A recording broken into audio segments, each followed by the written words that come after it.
I'm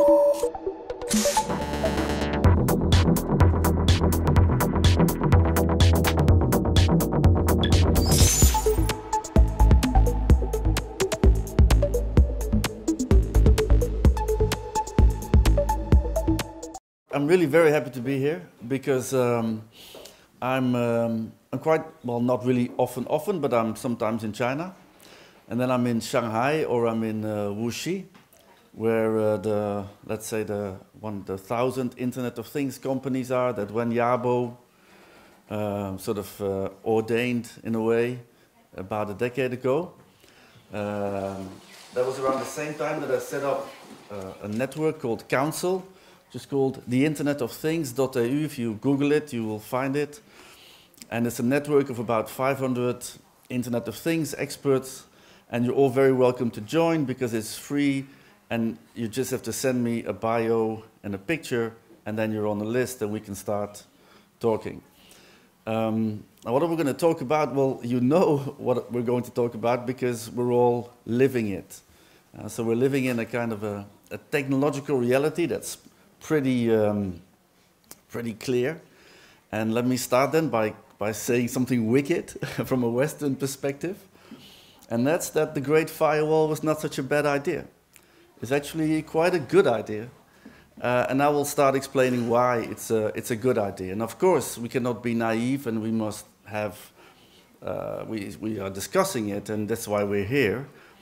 But it's not bad at this moment in time to have a system that's running 1.5 billion people that hosts the data of the persons. Well, this is my drawing, it's not so good. We're in an art academy, so I probably will fail here.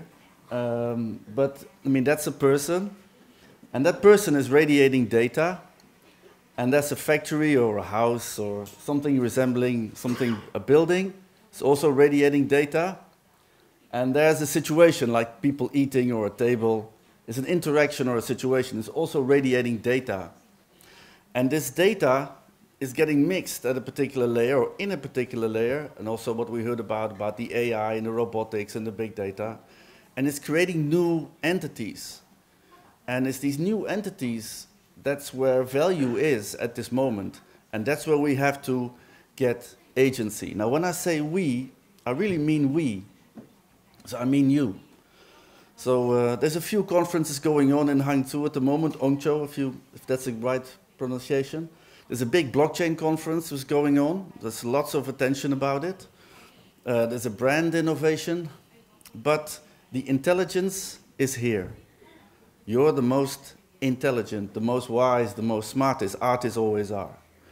So then again, we're also the most dangerous, right? Because we create situations. We make the requirement that actually builds spaces.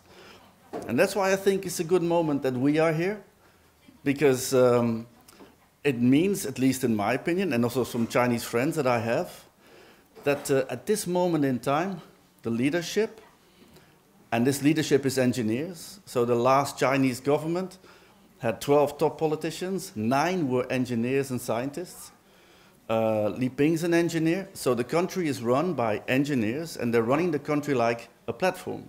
So it's just like running it like Alibaba or like Google or like Facebook, which in this instance of the moment in which we are in is a good thing. So again, I think it's a good thing that you have agency over 1.5 billion people, that as when I talk to the Internet of Things experts in Wuxi and Shanghai, they are now sharing clouds across value chains. So if you do automotive here in China, you have to open up your cloud, whatever you do, otherwise you cannot be part of the chain. I was in Wuxi 2 months ago, and the people designing the boards, the microprocessors, are now collaboratively developing these boards. It means that you have to work together on electronics in China at this moment, in Wuxi, in the factories. You cannot bring out something on your own. It has to be done in a collaborative way, in collaborative design platforms. All of this is a very good thing. But this is a system, and as a system it was built by the first iteration of people that built it. And I think that they know that now it's here, it needs some changes.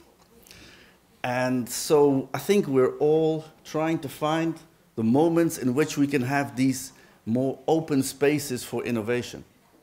And of course, we have to be cautious. If we take this language to the streets, it'll probably close down. So we have to be wise, cautious. You have to be wise and cautious.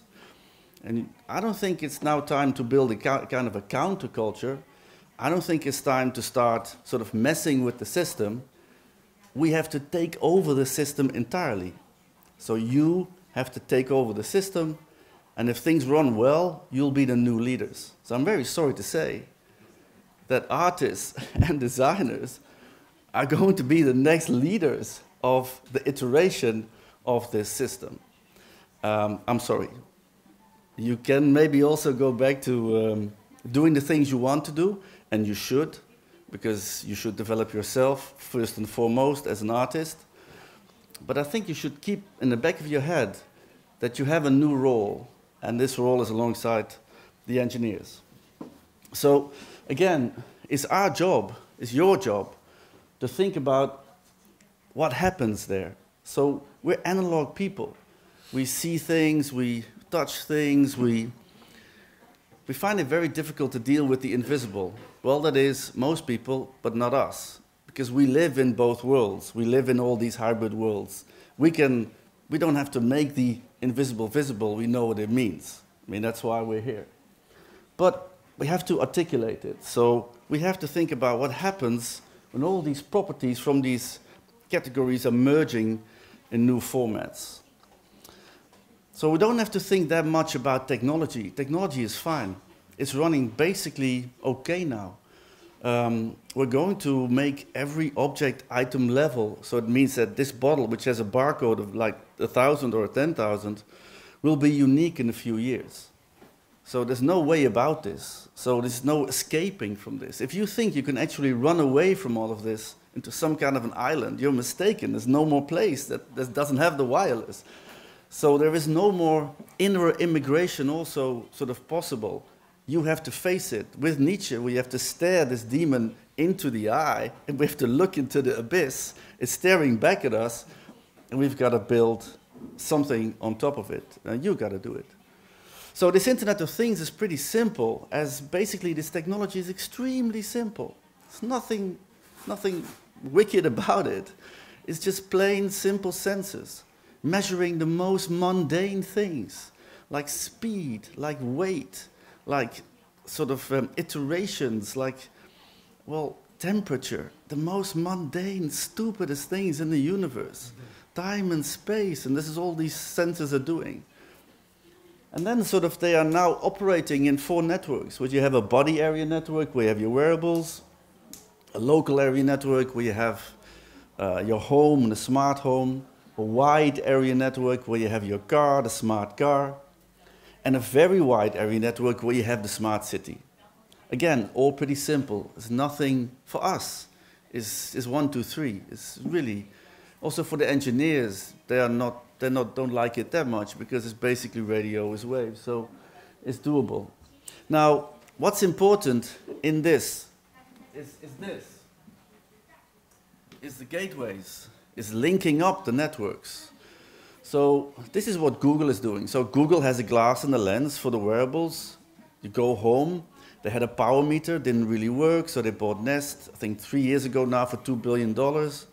A smart thermostat. So I go home, I sync the data from my lens and my shirt sort of into the power meter or into the Nest, so then the home knows how I feel.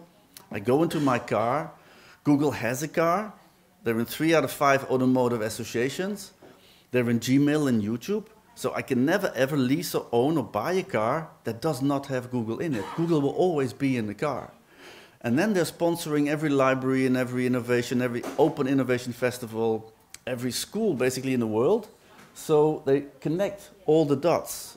All their products are gateways linking up the networks in order to give me as an end user the best possible dashboard. Now the same situation is sort of happening at the moment in China, where the gateways are in public hands. Now both systems are first iterations of the network. So both systems need to be tweaked. So we have to tweak them. And again, I think is better from a societal perspective to have these gateways in public hands, and we need new institutions, like we heard yesterday. We need new data bureaus, we need new institutions taking care of all this data, but that's your job. So take a step back. So every day I read in a book by Levy called Magic. I said, well, I can suggest it to everybody. Well, basically, and this is very important for us, for you as artists, it's about us. It's about yourself. There's nothing egoistic or selfish about it. We have to take first and foremost responsibility for ourselves, develop ourselves. Otherwise, we cannot develop anything for anyone else or for society at large. So we have to be very selfish. That's rule number one. And then we feel things, right? So Kandinsky once sort of sent a painting to his dealer, and then the dealer basically said, well, what have you been painting? It looks like you've been painting a war. And Kandinsky said, well, I don't read papers. I'm not sort of interested that much in what goes on daily, but I know there's a spiritual battle going on, and this is what he felt, and he painted this spiritual battle. So basically that's what we do. We see things early, and then we find ways to sort of act on them. So let's take it to science fiction a bit. So I like Bruce Sterling a lot. I've sent this to Bruce already, but he's not really responded to it, but I hope he will sort of like it at some point. But so imagine, so where did this all come from, right? It's a very strange thing that's going on. Like David Bowie also called it an alien technology. So I'm just thinking, okay, there's something out there, let's call it a spaceship. And this spaceship is, well, in the end, is sending down some wicks. And a wick is a purposefully intelligent script, well, I just made it up, but let's say it's there, distributed over 40 or 50 individuals, spanning 14 to like 15 generations. And it just works with coincidence and hunches and sort of conjecture and sort of, well, sort of misunderstandings and all of that. So well, I think it's actually pretty sort of realistic.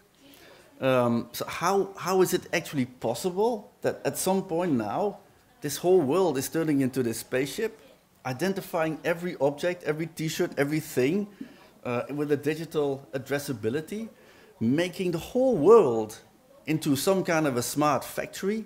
Could we have envisaged this 20, 30, 40 years ago? Well, some could. Virilio could, and some other people could, and then they all went and in their houses, and they didn't open the doors anymore, sort of seeing what they sort of saw. But okay, let's think about it. How then could it be done? And I think we heard it already from Chris. The first thing to do is about measuring, and measuring is about difference. So difference is about making things different. It's creating difference. It's sort of understanding discernment, understanding the practice of breaking down. And this happened on Lesbos by Aristotle, who started to actually divide things into sort of living things, animals, people. And then we have Laplace, Leibniz, Diderot, especially Diderot, I think, with the encyclopedia, has been very, very important in sort of building this kind of... Then we have Linnaeus with this taxonomy, and then basically we go into the first computers, the Z3, and then Turing, the Intel, the Brosquium project, and well, basically what this first wig, or what this first sort of purposeful script did, was to build the very notion of data, because without the notion of data, we don't have computers or computerization. Now the second wig, again, this kind of purposeful script, built the foundation for the normal, for something that we all seem to believe or seem to think at certain points that this is normal. And that's sort of extremely powerful, because whoever gets to define the normal or the real wins for a while. And this third wick, if it's around, that's around now. And sort of this is picking up all the sort of the moments from the data and the normal, and is putting it together. And this was very well spotted by Heidegger. When I was younger, I was reading Sein und Zeit, and I was always coming to this last line, saying, we can't do anything, we can just wait. I was very angry, very upset with that. I always thought, no, we can act, we have to act. But now I know, I mean, getting older myself, that he's probably right, but we can do some wu wei, which is like acting and not acting, like that's what we have to do now. But this is sort of like the moment in which we're in which this technological notion of data is now becoming the new normal. So there's no way out. And again, I'm very sorry to say, there's no way out. We have to sweat it out. Maybe in 20, 30, 40 years, we'll find some kind of new hybrid. But at this moment in time, this is what we have to face. And I'm ready to face it. And my sort of idea was always then to basically take it over. So this is why for the past 10 years I've been building this networks, all this industry influencer role in order to always have a say in it and to be in places where people are debating the strategic policies. So at the moment, very much involved in European projects and the next generation internet project for the European Commission, where I'm a partner in the new strategic brain for that program. Always only in order to try to help to build the next possible and the next best sort of system. So if I had my way, I would push a big red button and kill the whole thing. But I'm afraid there is no such button. So then our sort of gesture to this, our greeting this reality, has to be very, let's say arrogant in a way, has to be very tough, very strong. We're not going to fight the niches. We're not going to go against it. We're going to take it over. That's the plan. Yeah, so basically this is it, right? So after automating work, leisure, administration, governing, then we get all these notions of, but basically it's now automating everyday life. So that's where we are now. So it's crept totally, fully into every niche and every nook of our world. Again, this is reality. So let's face it. Let's work with it. Let's do something. We are here now. What can we do? So this is a very nice image. I really like it. So this is one of the first actualizations of trying to see this as a system by Stefan Beer, who was invited by Allende to go to Chile in the 70s. And he built CyberSyn. And he built it with telex, so it wasn't even real time. So he just put all the factories of the country on telex.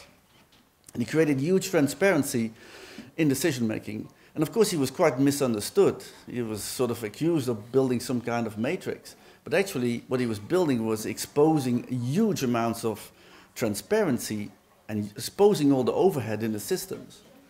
And this was his way of visualizing it, and I really like it because his idea was to handle everything locally.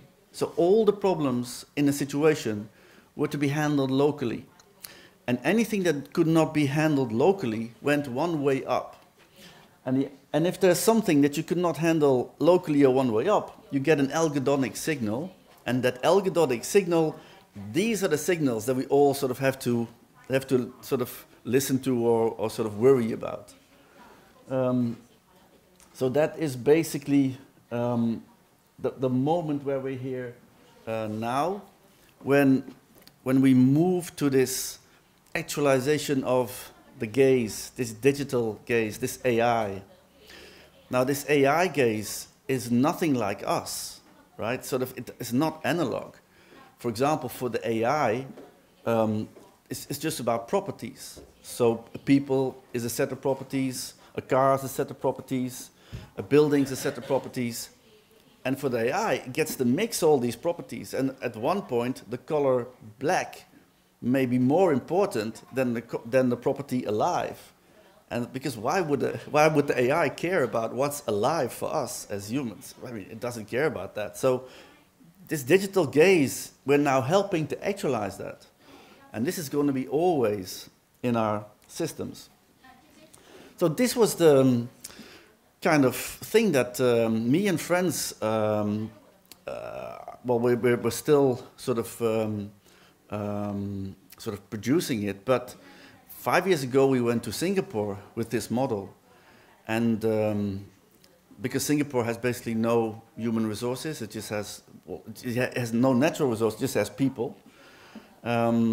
And so it needs some kind of a system to host the data from its people, its machines and its processes in its own clouds. Because otherwise, at some point, it's not going to be sustainable. And they were already doing it. So this is basically a little bit the way that China is sort of operating now. But it's just that we think it can be improved, and we have to improve it. We have to improve it together. And one of the most important things is that it should no longer run on the internet. So the internet, TCP/IP, is a historical protocol from the 80s. It was built for resilience and speed, not for security.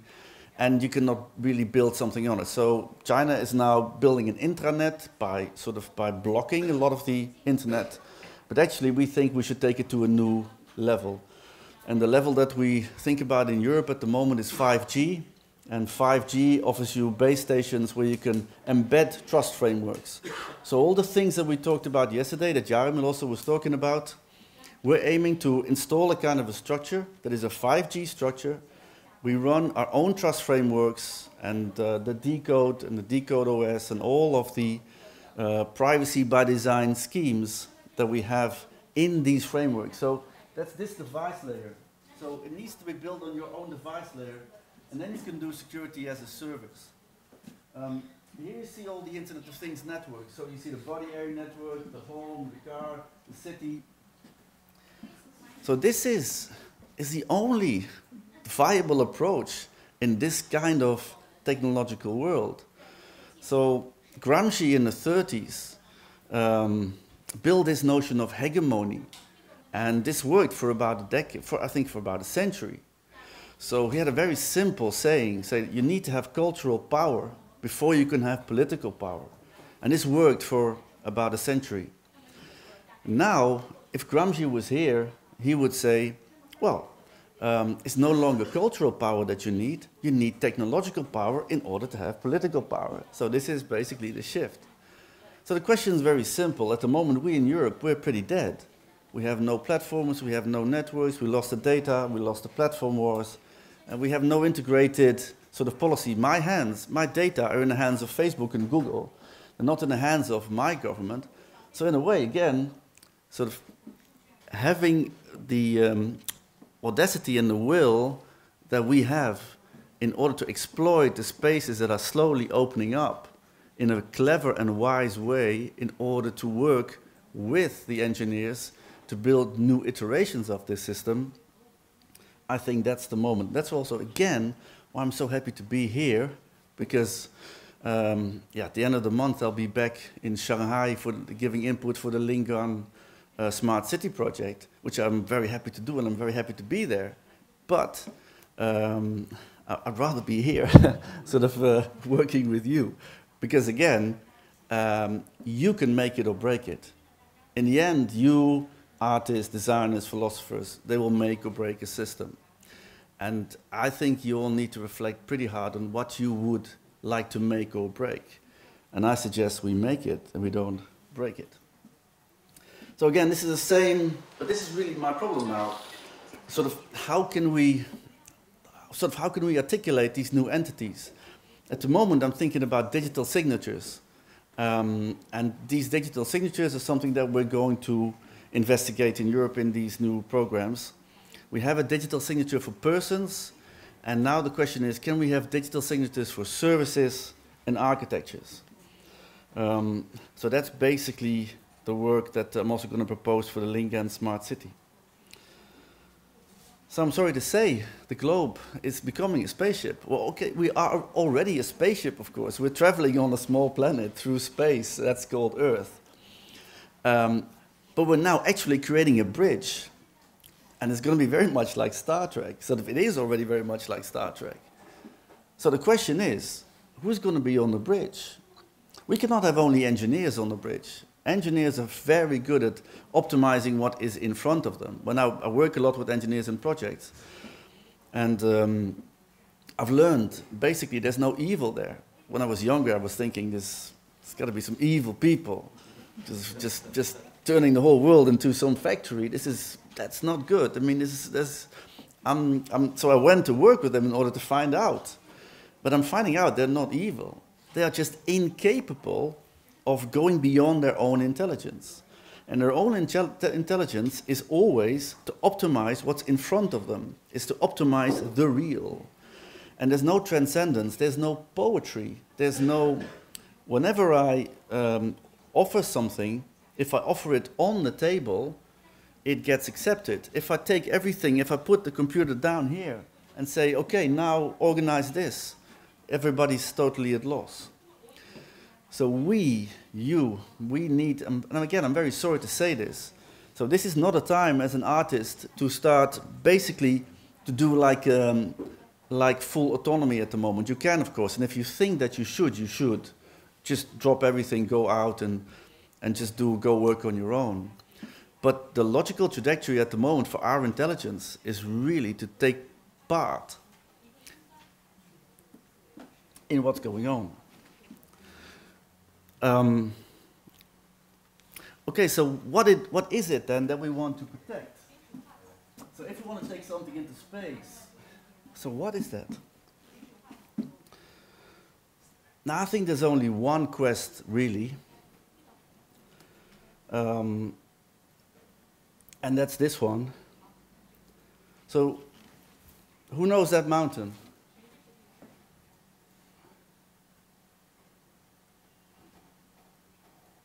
Anyone heard of the Cathars? The Cathars were a very gentle, nice people,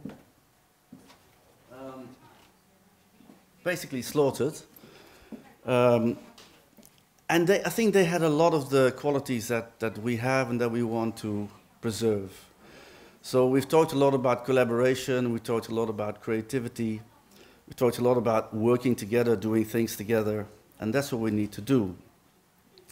But if we want to do it, we have to become very serious.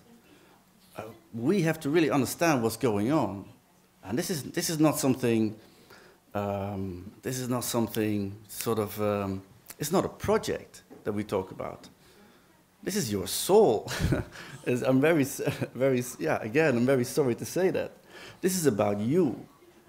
And if we cannot build spaces for ourselves in this system, it's going to be very, very difficult for all of us in order to sort of live there.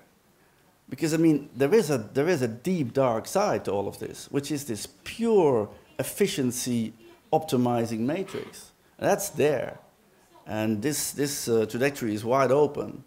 Again, it's wide open here, it's wide open in Europe, it's wide open in every place in the world at this moment, because it's about technology. It's Techne itself that's at work.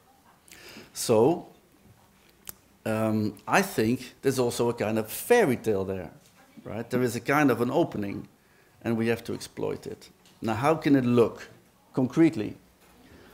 So concretely, it means that infrastructure needs new governance, which we heard about a lot today. So we also heard about the bureau, the data bureau for Hangzhou that Wang Yan, if I'm correct, from Alibaba talked about yesterday. There's very good work from Bas Boersma, who's ex-Cisco, about thinking about data utilities in cities. So these infrastructures, they should be in new institutional hands. They cannot be in the hands of the government.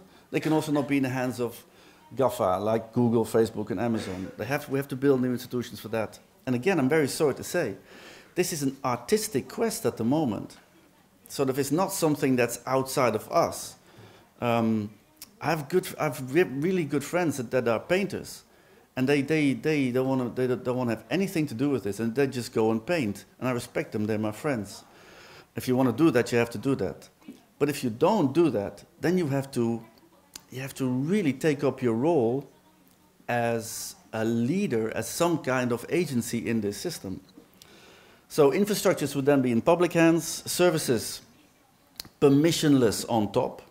Permissionless is very important. It means that if you somehow have public control of the infrastructure, you don't need to decide what service runs on it. That service should be permissionless. Because you own the system collectively, you can run all these services permissionless. And that's a very important and concept that we need to think about here in this context very carefully. Again, if we just take it to the streets and say that, okay, all the services should be permissionless, all the engineers I talk to in Wuxi, they will be very upset. So they will not understand this. So we have to talk, these things we have to talk internally. So again, we have to be wise, we have to be cautious. We don't take this to the streets, we don't take this outside. We talk about this internally. If we take this internally, then we can go pretty far, because there's openings, I think, and I can be wrong, so you have to always figure out for yourself. But I think there's openings because also the engineers know that what they've built is not sustainable if there are no openings and if there is no innovation. So this means that then where did the data go? The data stay with me. So the data stay with me in my wallet. So if we go to this 5G architecture, then in my home I have a router. The router can also run my personal mail sort of server. It can also be a wallet. It can do some mining. It can do some crypto. It can do some blockchain things. So basically, we think about the setup. Data stay with me. Services permissionless. Infrastructure collective, public. That's a bit the plan. So again, I think this is sort of we can take it to space. But I think we also heard yesterday, and I was very happy to hear that Wang Jian also said this, just basically the same. We have to do it here. And if we do it well here, then we'll do it in space too, because it's going to be a mirror anyway. We're going to make a ship, and that ship will fly at some point. And, well, I hope you're going to be on the bridge. Thank you.